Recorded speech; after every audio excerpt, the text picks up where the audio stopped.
Another more pessimistic way to look at it is that the 50 basis point cut was to preempt a hard landing or a recession coming in the U.S.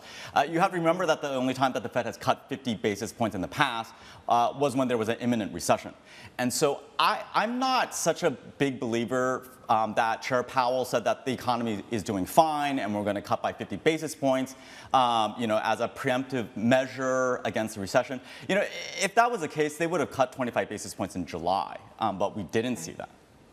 That's interesting, because we've had Ray Dalio, we've had Jamie Dimon both say, don't read too much into the quantum of the cut. 25, 50, doesn't matter. I mean, soft landing, a little bit of recession, that's all okay, because the economy is chugging along fine. Inflation is declining, and you're seeing the labor market, some losses, but okay. So in that context, how do you see things playing out for asset classes, bonds, equities, safety trades?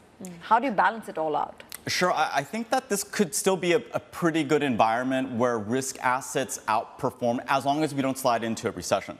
If what Jamie Dimon and Jay Powell say is true, that the economy is going to hit a soft landing and that this is basically the soft landing that we're getting right now, then I think that risk assets can outperform.